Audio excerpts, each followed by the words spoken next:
Hello everyone, I hope you all are doing very well. So in today's class we will start exercise 13.2. So इससे previous lecture में हमने exercise 13.1 complete कर ली थी और उससे previous lecture में हमने चैप्टर नंबर 13 से रिलेटेड जितनी भी इंपॉर्टेंट डेफिनेशन एमसीक्यूज जो भी की पॉइंट्स इस पूरे चैप्टर में थे वो सारा कंप्लीट लेक्चर अपलोड कर दिया था।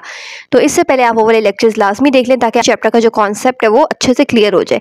सो आज की क्लास में हमने एक्सरसाइज 13.2 स्टार्ट करनी है। So without any further delay let's start our today's class. 13.2 बहुत सिंपल एक्सरसाइज है, कुछ भी इसमें डिफिकल्ट नहीं है। फर्स्ट क्वेश्चन देखें, a researcher collected data on number of death from horse ट्रिक in Russian army corps over 2 year table as follow, find the relative frequency of the given data. Again जैसे chapter number 12 में भी हमने देखा था कि statement को समझने वाला काम नहीं है, सिंपल हमने देखने के एक टेबल गिवन है और हमने फाइंड क्या करना है, हमने रिलेटिव फ्रीक्वेंसी फाइंड करनी है।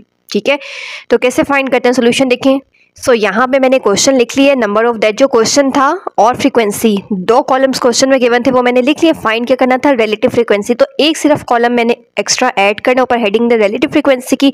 रिलेटिव फ्रीक्वेंसी का क्या मतलब होता है, सबसे पहले ये जो फ्रीक्वेंसी वाली वैल्यूज है इनको ऐड करें। ऐड मीन्स 60 + 50 + 87 + 40 + 32 + 15 + 10 जब करेंगे तो आपके पास आंसर आ जाएगा कैलकुलेटर में 294।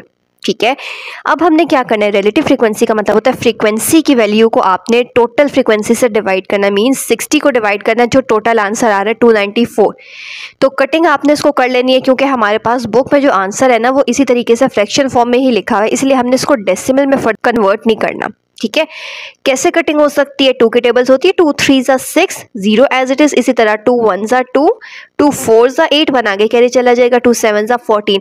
और अगर आपके पास इस तरह के कैलकुलेटर्स हैं, कैलकुलेटर्स में भी डायरेक्टली हमारे पास आंसर आ जाता है फ्रैक्शन में, तो आप 60 / 294 करें तो ऑटोमेटिकली आपके पास जो है वो 30 / 147 आ जाएगा। पॉइंट इज दिस कि रिलेटिव फ्रीक्वेंसी में हमने अपने आंसर को डेसिमल में कन्वर्ट नहीं करना बस। ठीक है, नेक्स्ट इसी तरह 50 हर नंबर को आपने टोटल 294 से डिवाइड करना है। कटिंग यहाँ पे अगेन भी बता देती हूँ, अगर बाय हैंड करेंगे 2 2 4, वन आगे चला गया, 2 5 10, इसी तरह 2 1 2, 2 2 4 एंड वन आगे चला जाएगा, 2 7 14। तो इस तरीके से आपके पास जो है ये सारी कैलकुलेशन जो है वो आ जाएंगी। हर नंबर को 294 से डिवाइड करेंगे तो इसके सामने मैंने इसकी वैल्यूज लिख दी हैं। फर्स्ट आएगी 30 / 147, फिर 25 / 147, फिर 29 / 98, फिर 20 / 147, 16 / 147, 5 / 98 एंड 5 / 147। तो सिंपल सा क्वेश्चन है, क्वेश्चन नंबर 1, जस्ट सिंपल इतना सा काम हमने फाइंड आउट करना है। सो क्वेश्चन नंबर 1 कंप्लीट हो गया। नेक्स्ट क्वेश्चन 2 देखें। पर 2 क्या है मेरे पास, the frequency of defective product in 750 samples are shown in the following table. Again एक टेबल गिवन है और फाइंड क्या करना है, find the relative frequency for the given table. Again वही रिलेटिव फ्रीक्वेंसी फाइंड करनी है। दोनों कॉलम्स इस तरह हॉरिजॉन्टल लिखे हुए हैं, सॉल्व करने के लिए हम इसको वर्टिकल लिख लेते हैं। तरीके से ये जो फर्स्ट 2 कॉलम्स हैं ये मैंने एज इट इज लिख लिए। याद रख लें कि हमेशा जो फर्स्ट सेकंड वाला कॉलम होता है ना उसको हम सैंपल्स, मींस कि ये हमारे पास फ्रीक्वेंसी की वैल्यूज हैं। ठीक है, सेकंड कॉलम को हमेशा एफ कहना है। तो ये हमारे पास फर्स्ट कॉलम में वैल्यूज थी 0 से लेके 8 तक। इसी तरह फ्रीक्वेंसी वाली वैल्यूज भी क्वेश्चन में ये सारी वैल्यूज गिवन है वो मैंने इस तरह लिख ली है। रिलेटिव फ्रीक्वेंसी फाइंड करनी है तो ऊपर रिलेटिव फ्रीक्वेंसी को पूरा लिख लें। यहाँ पे R.F शॉर्ट फॉर्म मैंने रिलेटिव फ्रीक्वेंसी लिखी है। क्या फॉर्मूला होता है, अभी क्वेश्चन नंबर 1 में किया है। क्या करना होता है, सबसे पहले फ्रीक्वेंसी की सारी वैल्यूज को सम करना है, ऐड करना है, तो आंसर क्या आ जाएगा 750। रिलेटिव फ्रीक्वेंसी का मतलब होता है कि हर नंबर को मींस 120 को 750 से डिवाइड करें। अब इसमें एक पॉइंट याद रखना है कि ऊपर ये वाली वैल्यू रखनी है, नीचे सम वाली वैल्यू रखनी है, ये मिक्स नहीं करना। अगर आपने यही वैल्यूज ऊपर नीचे मिक्स कर दी तो क्वेश्चन रॉन्ग हो जाएगा। पहले एफ, इस तरह याद रखें, पहले एफ रखना है, ये वाली वैल्यू रखनी है, समीशन एफ, सम हम बाद में करते हैं ना, इसलिए जो सम वाली वैल्यू है उसको आपने नीचे रखना है। ठीक है, तो 120 डिवाइडेड बाय 750 इसी तरीके से कैलकुलेटर में करें तो फ्रैक्शन फॉर्म में 4 / 25 आ जाएगा। और अगर कटिंग करनी है तो कटिंग कैसे की हुई है, कटिंग भी देख लें, सिंपल की हुई है। सबसे पहले हम इसको 0 0 से कट हो जाता है और किस टेबल से कर सकते हैं हम, 3 4 12, 3 2 6, 1 आगे चला गया, 3 5 15, तो 4 / 25 सिंपल बाय हैंड भी अगर आप करेंगे तो आंसर आ जाएगा। ठीक है, एक दफ़ा खुद से कर लें और एक दफ़ा कैलकुलेटर से वेरीफाई कर लें। प्लस इसी तरीके से 140 डिवाइडेड बाय 750 करेंगे तो 14 डिवाइडेड बाय 75, 0 0 से कट हो गया तो 14 और 75 आ गए। इसी तरह 94 को 750 से डिवाइड करेंगे तो 47 डिवाइडेड बाय 375, 85 को 750 से करेंगे तो 17 डिवाइडेड बाय 150, 105 को 750 से करेंगे तो 21 डिवाइडेड बाय 150। यहाँ पे ये 750 लिखा हुआ है, सॉरी 150 नहीं है, ये 750 ना, 750 से डिवाइड करें।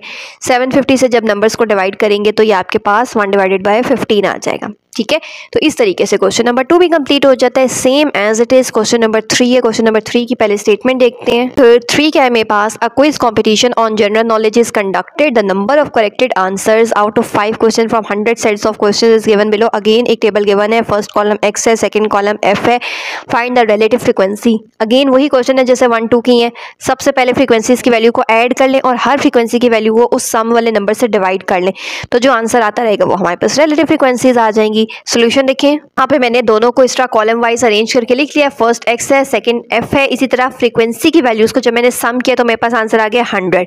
रिलेटिव फ्रीक्वेंसी का मतलब है हर वैल्यू को 100 से डिवाइड करना है। 10 डिवाइडेड बाय 100 कटिंग करें, 10 0 0 से कट हो गया और 1 बाय 10 आ गया। इसी तरह 23 डिवाइडेड बाय 100 कटिंग नहीं होती। पॉइंट में, डेसिमल में अगर आंसर आ रहा है इसका मतलब है कि आपने इसको इसी फॉर्म में रहने देना है। ठीक है, 23 डिवाइडेड बाय 100। इसी तरह 15 डिवाइडेड बाय 100 करेंगे, पास आ जाएगा 3 डिवाइडेड बाय 23। कैसे आया, 5 3 ज़ा 15, 5 2 ज़ा 10 और 0 एज इट इज। इसी तरह 25 डिवाइडेड बाय 100 करेंगे तो 25 1 ज़ा 25, 25 4 ज़ा 100 होता है तो 1 बाय 4। 18 को 100 से डिवाइड करेंगे तो 2 9 ज़ा 18, 2 5 ज़ा 10 0 तो 9 बाय 50 और लास्ट में 9 डिवाइडेड बाय 100 करेंगे तो 9 बाय 100 सेम टेबल में नहीं आता है तो ये एज इट इज रहेगा। ठीक है, ऐसे रिलेटिव फ्रीक्वेंसी फाइंड आउट हो जाती है। नेक्स्ट क्वेश्चन नंबर 4 देखते हैं। नेक्स्ट क्वेश्चन नंबर 4 देखिए, a survey was conducted from the 50 student of a class and asked about their favourite food, their responses are as under. Table given है, एक survey conduct किया गया जिसमें बच्चों से क्वेश्चंस पूछे गए हैं कि उनको कितने बच्चों को बिरयानी पसंद है, कितने बच्चों को फ्रेश जूस पसंद है, कितने बच्चों को चिकन पसंद है। ठीक है, तो ये एक सर्वे है एक तरह का। यहाँ पे हमारे पास टेबल गिवन है। अब इस टेबल को यूज़ करके हमने अपने ये जो 4 पार्ट्स हैं इसका आंसर देना है। सबसे पहले how many percentages of students like biryani, कितने परसेंट स्टूडेंट्स को बिरयानी पसंद है। तो कितनों को, अभी हमें ये टोटल तो नहीं पता ना। सोल्यूशन देखिए कैसे स्टार्ट करेंगे। सबसे पहले मैंने 2 कॉलम्स बना लिए, 2 कॉलम्स ऐसे ही बनाए जो क्वेश्चन लिखा हुआ है फूड, एक फूड का नाम देके फूड लिख लिए सारे, और इसी तरह second column number of students है ना, मींस जो वैल्यूज होती है वो फ्रीक्वेंसी होते हैं कि कितने बच्चों को पसंद है तो उसको हम f कहते हैं। फ्रीक्वेंसी की वैल्यूज गिवन है तो सबसे फर्स्ट काम आपने हमेशा ये करना होता है, फ्रीक्वेंसी वाली वैल्यूज को ऐड कर लें तो समीशन f क्या आ जाएगा 108। अब फर्स्ट पार्ट है कि how many percentages of students like biryani. Percentage जब भी आ जाता है ना तो हमने क्या करना होता है, रिटेन्ड वैल्यू को टोटल वैल्यू से डिवाइड करना होता है और 100 से मल्टीप्लाई करना होता है। ठीक है, क्या मतलब है, ऑब्टेन वैल्यू का मतलब है कितने परसेंट स्टूडेंट्स को बिरयानी पसंद है। तो बिरयानी की हमारे पास क्या वैल्यू आ रही है 40, टोटल कितने आ रहे हैं स्टूडेंट्स 108 और उसको मल्टीप्लाई कर देना होता है हमेशा 100 से। तो पहले 40 को आपने 108 से डिवाइड कर लें फिर 100 से मल्टीप्लाई कर लें तो डायरेक्टली आंसर आपके पास आ जाएगा 37%। ठीक है, परसेंटेज का फॉर्मूला होता है, फॉर एग्जांपल मेरे पास स्टूडेंट है उसके 7 मार्क्स आए हैं आउट ऑफ 10, तो हमने परसेंटेज कैलकुलेट करनी है। तो इसका मतलब होता है हमने रिक्वायर्ड मार्क्स जो मार्क्स आए हैं उसको टोटल से डिवाइड करना है और 100 से मल्टीप्लाई करना है। यही काम हमने यहाँ पे किया है। बिरयानी की बात हो रही थी, रिक्वायर्ड वैल्यू को टोटल वैल्यू से डिवाइड किया और 100 से मल्टीप्लाई कर लिया, तो आंसर जो आया 37, उसके साथ परसेंटेज वाला सिंबल इस तरह लिखना है।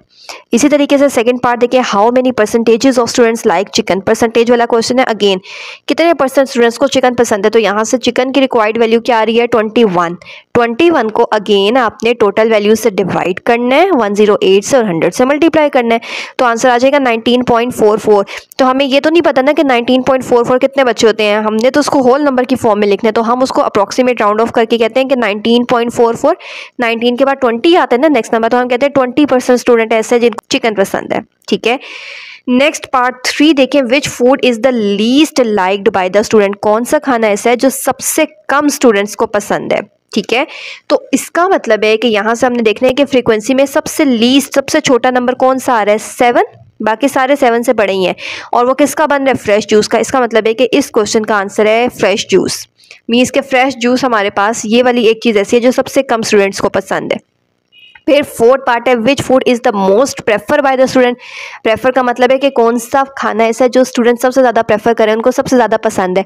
अगेन अपने क्वेश्चन पे आए, था वह सबसे हाईएस्ट वैल्यू कौन सी आ रही है, सबसे बड़ा नंबर 40 है और वो किसका बन रहा है, बिरयानी का। इसका मतलब है कि इस क्वेश्चन का आंसर क्या होगा, बिरयानी। मीन्स के पसंद किया जाने वाला खाना कौन सा है स्टूडेंट्स में, बिरयानी। सो पार्ट 4 भी कंप्लीट हो गया, पूरा क्वेश्चन नंबर 4 हो गया। नेक्स्ट क्वेश्चन नंबर 5 देखें। 5 क्या है मेरे पास, in 500 trials of a thrown of 2 dice, 2 dice हैं जिसको मैंने 500 टाइम्स जो है वो उछाला है, थ्रो किया है। What is the expected frequency that the sum will be greater than 8। 2 dice है मेरे पास जिसको मैंने 500 टाइम्स दफ़ा जो है थ्रो किया है, उछाला है। तो मैंने एक्सपेक्टेड फ्रीक्वेंसी बतानी है कि जो उनका सम आएगा ना वो 8 से बड़ा ही आना चाहिए। मीन्स कि इस क्वेश्चन में ना हमने सिंपल देखने के हमने क्या फाइंड करना है, एक्सपेक्टेड फ्रीक्वेंसी फाइंड करना है। तो एक्सपेक्टेड फ्रीक्वेंसी का सबसे पहले तो हम फॉर्मूला देख लेते हैं जो हमने डेफिनेशन जब की थी तो हाईलाइट किया हुआ था पेज नंबर 255 पे। ठीक है, फॉर्मूला क्या होता है, n multiply p of a। n का मतलब होता है टोटल नंबर ऑफ ट्रेल्स, कि वो काम कितनी दफ़ा हम कर रहे हैं। तो ये इस क्वेश्चन में गिवन है कितनी दफ़ा करें, 500 टाइम्स करें, तो n क्या है 500। दूसरा क्या पता होना चाहिए, p ऑफ a, मीन्स कि उस काम की प्रोबेबिलिटी पता होनी चाहिए। तो यहाँ पे इस क्वेश्चन में सबसे पहले मैंने क्या करना है, p of a probability find करनी है, फिर जो भी आंसर आएगा उसको सिंपल 500 से मल्टीप्लाई कर लेना है। ठीक है, सोल्यूशन देखें। तो मेरे पास कैपिटल N की क्या वैल्यू है, 500। कोई काम कितनी दफ़ा हो रहा है उसको हमने कैपिटल N से, नंबर ऑफ ट्रेल को हम हमेशा कैपिटल N से डिनोट करते हैं। फिर थ्रोन ऑफ 2 डाइस, 2 डाइस हैं तो 2 डाइस हैं मीन्स के 2 पेयर्स होंगे। इस तरह पेयर की फॉर्म में हमारे पास बन जाएगा। जब 2 डाइस हम लोग थ्रो करते हैं, रोल करते हैं, तो हम उसको कैसे लिखते हैं, 1,1, 1,2। फिर इसी तरह 1 के साथ पहला वाला डाइस की वैल्यू को फिक्स रखें 1,3 और सेकंड के नंबर चेंज करते रहते हैं। ठीक है, 6 तक। ये वाला क्वेश्चन हमने बहुत डिटेल से एक्सरसाइज 13.1 में किया था। उसमें आपके पास ये क्वेश्चन नंबर 2 था जिसमें मैंने ये पेयर डाइस, ये जो हम फेयर डाइस के पेयर्स बनाते हैं, ये बहुत डिटेल से बताया था कि कैसे बनाते हैं। ठीक है, फिर इसी तरह सेकंड 2 फिक्स रखते हैं और फिर आगे वाला नंबर चेंज करना है 2,1, 2,2, 2,3, 2,4, 2,5, 2,6। इसी तरह फिर 3 फर्स्ट नंबर 3 फिक्स करें, सेकंड चेंज करते रहेंगे, फिर पहला 4 रखें, फिर आगे सेकंड डाइस के नंबर चेंज करना है, फिर पहला फर्स्ट रखते हैं, आगे वाले चेंज करते रहते हैं, फिर पहला फर्स्ट 6 रखते हैं और आगे 1, 2, 3, 4, 5, 6। तो ये टोटल हमारे पास 36 पेयर्स बनने चाहिए। ठीक है, कैसे, 2 डाइस है, 6 × 6 तो 36 आपके पास ये टोटल पेयर्स बनेंगे। इन पेयर्स में हम सारी पॉसिबिलिटीज़ लिख देते हैं कि अगर पहले डाइस में 1 आ रहा है तो दूसरे डाइस में 1 आ रहा है, पहले में 1 आ रहा है दूसरे में 2 आ रहा है। तो लिखने का इजी वे होता है कि पहले वाली वैल्यू को पहले फिक्स कर लें और आगे वाली वैल्यू में 1, 2, 3, 4, 5, 6 रख लें। इसी तरह फिर दूसरी को 2 रख लें, फिर आगे 1, 2, 3, 4, 5, 6 रख लें। तो यहाँ तक हमारे पास सबसे पहले सैम्पल स्पेस बन गया इस क्वेश्चन के लिए।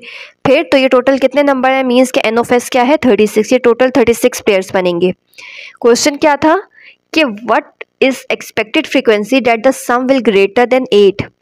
मीन्स के हमारे पास इवेंट ए क्या बन रहा है, ये वही वाले क्वेश्चन है जो 13.1 में थे कि हमने वो पेयर सेलेक्ट करने हैं जिनका जो सम है ना वो 8 से बड़ा आना चाहिए।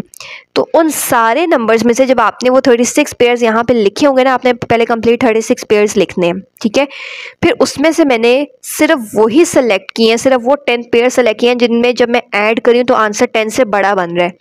3 और 6 9 होता है, 8 से बड़ा है। 4 और 5 9 बनता है, 6 और 4 10 बनता है, 5 और 4 9 बनता है, 5 और 5 10 बनता है, 6 और 6 10 12 बनता है, 6 और 3 9 बनता है। ठीक है, देखें अगेन, देखें यहाँ पे फॉर एग्जांपल आपने ये सारे पेयर्स लिखे हुए हैं। 1,1 ये पेयर मैंने सेलेक्ट नहीं करना है क्योंकि 1 + 1 क्या होता है 2। मैंने वो सेलेक्ट करना है जिसका आंसर ऐड होके 8 से बड़ा है। 1,2 क्या होता है, 2 + 1 क्या होगा 3, ये भी नहीं सिलेक्ट करना। 1 + 3 क्या होता है 4, ये भी नहीं करना। 1,4 वो भी नहीं करना, 5 बनेगा। इसी तरह सारे 36 पेयर्स में से आपने देखना है जो नहीं बने उस पर क्रॉस बना दें और एट दी एंड जो आपके पास रह जाएंगे ना वो ये वाले पेयर्स होंगे, तो वो आपने यहाँ लिख लेने हैं। टोटल कितने पेयर्स हैं, n ऑफ a कितने हैं 10। प्रोबेबिलिटी का फॉर्मूला क्या होता है, p of a = n of a divided by n of s। n of a is 10, n of s is 36। यहीं तक रखते हैं, फ्रैक्शन फॉर्म में ऊपर और नीचे कटिंग नहीं होती तो एज इट इज़ रखते हैं। अब वो चीज़ फाइंड करते हैं जो हमने असल में क्वेश्चन करना है, एक्सपेक्टेड फ्रीक्वेंसी फाइंड करनी है। उसका फॉर्मूला ये होता है, इस फॉर्मूले के लिए n हमें पता है 500 है, p ऑफ a नहीं पता था वो अभी हमने फाइंड कर लिया, उसकी जगह 10/36 लिखते हैं। ठीक है, अब क्या करना है, 10 को 36 से पहले डिवाइड कर दें, जो आंसर आएगा उसमें 500 मल्टीप्लाई कर लें तो आपके पास 138.88 आ जाएगा। राउंड ऑफ करके लिखते हैं इसको, तो ये राउंड ऑफ के लिए ये इस तरह वाला सिंबल होता है। तो 138 के बाद क्या वैल्यू आती है, 139 आती है, तो सिंपल हमने 139 लिख लेना है। ये मेरे पास इसका फाइनल आंसर है। क्लियर है। नेक्स्ट क्वेश्चन नंबर 6 देखते हैं। नंबर 6 देखें, what is the expectation of a person who is to get ₹120 if he obtain at least 2 head in a single toss of 3 coins. एक बंदा है, वो 3 कॉइन्स को टॉस कर रहा है। हमने बताना है कि उसको ₹120 मिलेंगे अगर वो एटलीस्ट एक ही दफ़ा, जब उसने तीनों कॉइन्स जो है वो इकट्ठा टॉस किए, अगर उसके तीनों में से एटलीस्ट 2 कॉइन्स में हेड आ जाता है तो उसको ₹120 मिलेंगे। ठीक है। एक्सपेक्टेशन का मतलब है कि एक्सपेक्टेड फ्रीक्वेंसी हमने फाइंड करनी है। जहाँ पे भी एक्सपेक्टेशन का वर्ड लिखा होगा एक्सपेक्टेड फ्रीक्वेंसी फाइंड करनी है। फार्मूला हमें पता है, यू गिवन होती है, ये हमारे पास क्या है, ये कैपिटल N है। एक्सपेक्टेशन का फॉर्मूला क्या होता है, P of A multiply N। तो N पता है 120, P of A means probability find करनी है। तो प्रोबेबिलिटी के लिए किस चीज़ के बारे में बात हो रही है, कॉइन्स के बारे में बात हो रही है। कितने कॉइन्स हैं, 3 कॉइन्स हैं। ठीक है। तो सबसे पहले सैम्पल स्पेस देखें। N मेरे पास 120 है, 3 कॉइन्स हैं। 3 कॉइन्स में हमारे पास 3 वैल्यूज़ का पेयर बनेगा। हो सकता है कि पहले में तीनों में हेड आ जाए, फिर पहले में हेड आए बाकी दोनों में टेल आ जाए, पहले में टेल आए फिर हेड आए और फिर टेल आ जाए। इसी तरह पहले में टेल आए और बाकी दोनों में हेड आए। तो इसको भी इस तरीके से जब आप करेंगे ना, तो टोटल हमारे पास कितने कॉइन्स हैं, 3 कॉइन्स हैं और उसकी कितनी साइड्स हैं, 2। तो 2 की पावर सिंपल 3 ले लें तो आंसर क्या आ जाएगा। इसी वे में मैं आपको बता देती हूँ कि आप ये पेयर्स कैसे बना सकते हैं। यहाँ पे देखें, सबसे पहले आप ऐसे बनाएं, 3 दफ़ा हेड है। ठीक है। फिर क्या हो सकता है, कम पे आते हैं, 3 दफ़ा है ना, अब हम कहते हैं कि 2 दफ़ा है। फिर ये 2 दफ़ा है ना, पहले हमने शुरू में 2 दफ़ा रखा है, अब हम कहते हैं एंड में हमने 2 दफ़ा हेड रख लिया। अब हम कहते हैं कि दोनों को साइड्स पे रखते हैं, टी को बीच में रख लेते हैं। 3 दफ़ा हेड है, 2 दफ़ा हेड है, अब 1 दफ़ा हेड रखते हैं। 1 दफ़ा हेड शुरू में है, 1 दफ़ा हेड एंड में है और 1 दफ़ा हमारे पास जो हेड है वो दरमियान में है। और 1 2 3 4 5 6 7 एक रह गया। नेक्स्ट ऑप्शन क्या होगा कि तीनों हमारे पास टेल आ रहे हैं। ठीक है। तीनों हेड तीनों टेल, फर्स्ट और लास्ट लिख लें। बीच वाले कैसे लिखने हैं, 2 दफ़ा हेड, उन दोनों हेड्स की जगह चेंज कर लें, पहले शुरू में फिर एंड में फिर साइड्स पे, फिर 1 दफ़ा हेड शुरू में एंड में दरमियान में। तो इस तरीके से आप जो है ये पेयरिंग कर सकते हैं। ये बहुत ईजी है बना के लिखना। ठीक है। सो अब क्वेश्चन पे आते हैं। यहाँ पे हमने अपना क्वेश्चन लिख लिया है। अब क्वेश्चन के अकॉर्डिंग मैं आपको बुक में से क्वेश्चन बताती हूँ कि क्वेश्चन हमारे पास क्या था। At least 2 head in a single toss of 3 coin. At least कम से कम 2 हेड आने चाहिए, हो सकता है 2 से ज़्यादा भी आ जाए, लेकिन कम से कम 2 आने चाहिए। तो इन 8 पेयर में से मैंने वो वाले सेलेक्ट करने जिसमें कम से कम 2 दफ़ा हेड आ रहा है। इसमें 3 दफ़ा आ रहा है, ये भी लिख लेते हैं। इसमें 2 दफ़ा नहीं आ रहा है, 1 दफ़ा आ रहा है, इसलिए ये चूज़ नहीं करना। इसमें भी 1 दफ़ा आ रहा है, इसमें 2 दफ़ा आ रहा है, ये लिख लेते हैं। इसमें भी 1 दफ़ा आ रहा है, ये भी नहीं लिखना। इसमें 2 दफ़ा आ रहा है, ये लिख लिया है। इसमें 2 दफ़ा आ रहा है, ये लिख लिया। तो ये टोटल कितने बन रहे हैं, ये टोटल 4 बन रहे हैं। प्रोबेबिलिटी का फॉर्मूला क्या होता है, NOF डिवाइडेड बाय NOS। तो NOF क्या है 4, NOS क्या है 8। कटिंग हो सकती है, 4 1 ज़ा 4 एंड 4 2 ज़ा 8, 1/2। एक्सपेक्टेशन फॉर्मूला एक्सपेक्टेड फ्रीक्वेंसी का क्या होता है, P of A multiply N। तो P ऑफ A क्या है 1/2, N क्या था 120। तो 2 6 ज़ा 12 एंड 0, तो ₹60 हमारे पास आ जाएंगे। ठीक है। नंबर 7 देखें। नंबर 7 क्या है, find expected frequencies of the given data. Again expected frequency find करनी है। अब टेबल गिवन है। ठीक है। 200 टाइम्स लिखा हुआ है ना, एक काम एक्सपेरिमेंट इज रिपीटेड 200 टाइम्स। इसका मतलब है कैपिटल N की वैल्यू तो हो गई है 200। टेबल गिवन है। अब यहाँ पे ना इस टेबल में एक कॉलम है X और एक कॉलम है P of X। Expected frequency का फॉर्मूला होता है N multiply P of A, means N को प्रोबेबिलिटी से मल्टीप्लाई करना है। इस क्वेश्चन में N क्या है 200, प्रोबेबिलिटी का कॉलम गिवन है। 200 को हर वैल्यू से मल्टीप्लाई करते रहना है। तो ये जो लास्ट कॉलम आ जाएगा वो एक्सपेक्टेड फ्रीक्वेंसी का कॉलम होगा। जैसे फर्स्ट 3 क्वेश्चन किए ना, सेम एज इट इज इसका भी एक टेबल बनेगा। सोल्यूशन देखें, यहाँ पे X और P ऑफ X जो क्वेश्चन थे ये मैंने इस तरह वर्टिकल लिख लिए है। फाइंड क्या करना है, एक्सपेक्टेशन या एक्सपेक्टेड फ्रीक्वेंसी। तो एक ही बात होती है, एक्सपेक्टेशन मैंने लिख लिया, फॉर्मूला क्या होता है N multiply P of A। यहाँ X लिखा हुआ है इसलिए यहाँ पे मैं X लिख लेती हूँ। तो N क्या है 200 और P ऑफ X क्या है 0.11। तो 0.11 को 200 से मल्टीप्लाई करें 23, फिर 0.21 को 200 से करेंगे 42, 0.17 को करेंगे तो 34, 0.18 को करेंगे 36, 0.09 को करेंगे 18, 0.17 को 200 से मल्टीप्लाई करेंगे तो 34 और 0.07 को 200 से करेंगे तो 14। सिंपल क्वेश्चन है। अगर प्रोबेबिलिटी गिवन नहीं है तो पहले फाइंड करनी है, और अगर गिवन है, ऑलरेडी क्वेश्चन में गिवन थी, तो बस टोटल n से मल्टीप्लाई करते रहना है।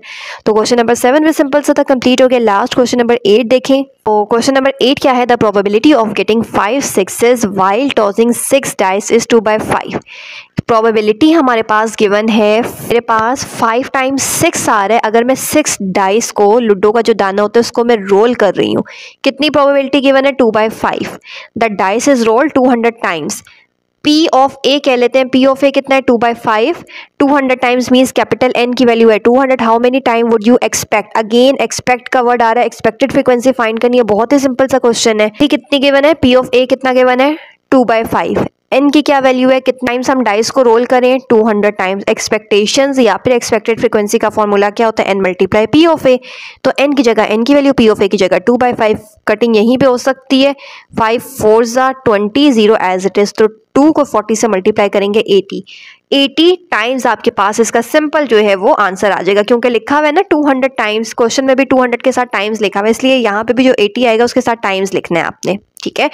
सो यहाँ पे हमारी एक्सरसाइज 13.2 जो है वो कंप्लीट हो जाती है। बहुत ही इजी क्वेश्चन थे। I hope you find this lecture informative. Still कोई कंफ्यूजन, कोई क्यूरी है तो आप कमेंट सेक्शन में पूछ सकते हैं।